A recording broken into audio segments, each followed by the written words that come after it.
Nüüd ma saan aru, kus need on. Need on need täiskasvanud mängimas 16 pluss mänge. Ma võin seda kohe seletada. No mina olen siin online pokeri mängija on ju, olen või olen olnud, mis iganes. Tulen sealt rahamängudest. Väidan, kedagi kuskil ei ole. Mis nad teevad, on see 16 pluss nagu mingi World of Warcraft või mis seal veel on, mingid Jump and Run in the Jungle või no ma ei tea, need noh üldiselt suure tasuta osaga mängud, mis on mõeldud 16 pluss ehk siis noh teismelistele. Ja nemad siis täiskasvanud, need on suured fännid onju, neile meeldib, see on nagu lastekirjandus või mingi siukene. Ja seal kõik osalevad ja mängivad seal, noh, et on ilus tavern onju või mingi siukene õdusaed või noh, niisugused erinevad nagu need kohad onju, kus siis seal mängus saab viibida. Ja nad on suured fännid ja ka ise kirjutavad sellele juurde onju, näiteks noh läheb sinna, teeb oma massiivse konto kuhugi Facebook või sinna lehele ja seal nagu siis on need onju, et soovin osta telki onju ja siis näitab kõigile pilti ja sellest maailma suurimast telgist, mis ta on ostnud või nagu see noh, et noh, kirjandus näiteks noh, et oi, et te siin raamatupoes kirjutate raamatuid, et mul on ka müüa raamatuid, et nagu siuke roll onju või. Nad on seal 16 pluss mängudes kõik mingil põhjusel.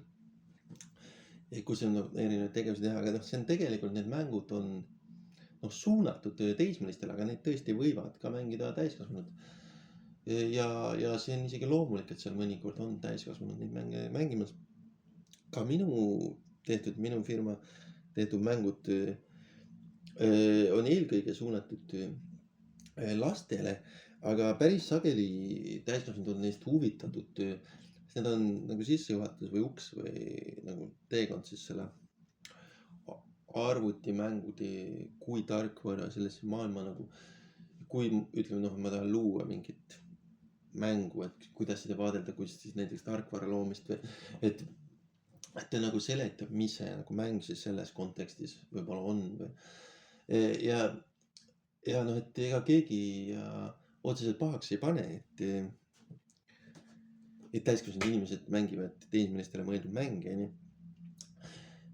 Lihtsalt mõnikord neid külastavad siis need vastutusele kutsujad, et oi, et kas te teate, et on olemas 17 pluss ja 18 pluss. No 21 pluss nad ei lähe sinna liiga vara, onju, et nad nagu räägivad, et nad näitavad näiteks mingit, kuidas mingi Counter Strike on tehtud ja kuulge, et noh, et te võiksite ka hakata sellist tarkvara kirjutama või noh, milles nad keelduvad, see on liiga igav neile või siis no 18 pluss ma ei hakka rääkima, nüüd võtta vastutus oma suhtes või noh, et seda on ka seal onju. Aga nemad üldiselt ja mängivad noh, hämmastav onju, et kuidas see, neil on omad noh, kogukonnad, et kuidas see on tehtud onju, ma ei tea. No mingi suur see mäng, no mis on Steamis üleval kuskil, millel on need noh, 1000 või 100 000 mängijatest, nemad ka võtavad selle kuskilt onju. mõned seaduslikult, mõned mitte ja siis mängivad seda onju. Ja siis elavad oma elu nagu ka noh, sellele vastavalt. Ja noh, et see on jah võimalik. See on siuke noh, lähendab neid tegelikult lastemaailmaga võib-olla isegi. Aga lihtsalt kui tuled sealt 21 pluss mängudest, siis vaatad kedagi kuskil ei ole.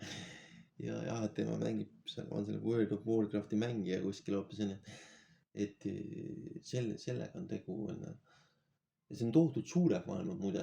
See on nagu, kui sa mõtled näiteks lastekirjandus onju, see on tohutult suur ja lai teema umbes, et see on lõputu lausa.